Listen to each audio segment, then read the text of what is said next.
prebral bom ironičen, mogoče samo ironičen zapis Ivana Cankarja, naslov je Zastonjkarji.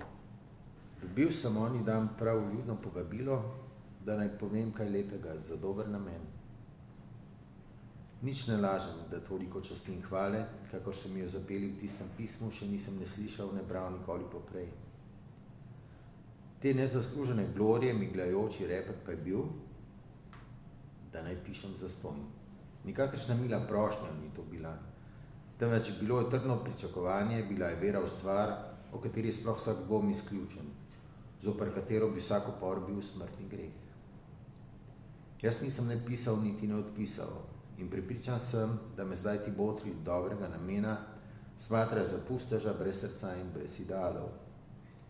Čisto osebno v hiši je stvar zame in pa za vsakogar med nami brž odpravljena. Prijatelj, če si v sili, še suknjo si vzemi. Ali to je, da stvar ni osebna, temveč da je hudo očitna in da izvira iz nečistih studencev. Tisti dobrotnik, ki se mu je zdelo naturno in pravično, da poetje poje zastonj zanj in za njegov dobri namen, prav gotovo ni bil pa prej stopil v papirnico, tiskarnico in knjigoveznico. Daj mi rodoljiv papir zastonj, stavce zastonj, platno zastonj, za dober namen. Prav gotovo ni bil stopil k njim, ker je sam natanko občutil, da bi mu ne bili dali ne papirja, ne stavcev, ne platna, temveč vse kaj drugega. K poetom pa je šel in si spotoma ni kar ničesar mislil. Šel je. In če se je vendarle kaj mislil, ga je ta misel milo pobožala po srcu, te mu rekla, da opravlja zaslužno delo za narod in za človeštvo sploh. Ali vse to je le zunanja plat te nevšečne stvari? Poglavitno je, da ta dobrotnik, ki je nameraval uganjati dobrotljivost na stroške poetov v njih umetnosti, ni edini svoje sorte, temveč da je storil nekaj čisto naravnega, razumljivega in navadnega, ravnal zavedno ali nezavedno v smislu in pošegah svoje in prejšnje dobe.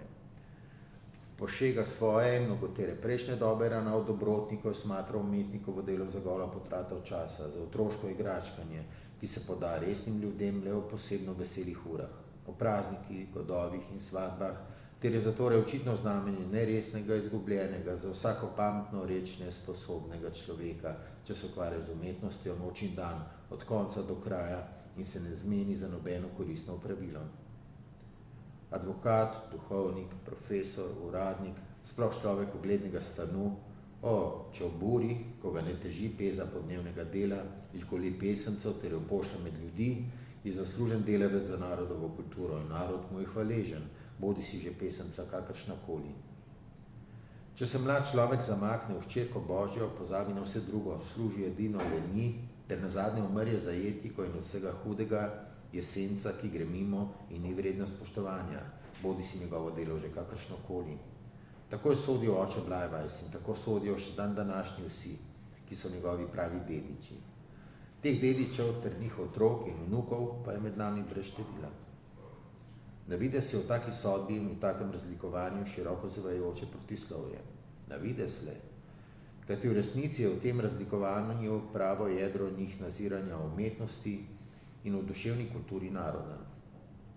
Umetnik ni delavec po svojem stanju poklicu, umetnina ni delo, ki ga je treba pošteno plačati, kakor vsako drugo delo, temveč umetnik je nekakšne vrste vaški šaljivec. Njegovo delo pa je pisana igračka, brez katere pameten človek lahko izhaja.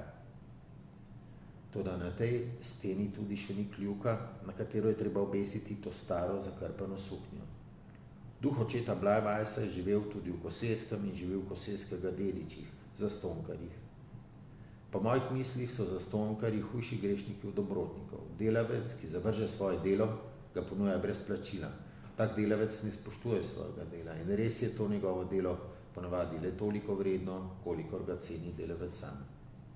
Tako ravnanje nikakor ni osebna stvar Zastonjkarja. Z njim pohujšuje dobrotnike, ter jim daje potuho v njih nazorih o umetnosti in umetnikih. Obenem pa tudi delo škoduje resničnim umetnikom, ker spravlja njih pošteno delo ob tržno ceno. Nič se ne razlikuje od fabriškega delavca, ki iz ponižnosti ali pa iz neumnosti dela na pol zastonj, dokler ga tovariši po vsej pravici ne vržejo na cesto. Zastonjkarstvo je eno izmed znamene kulture.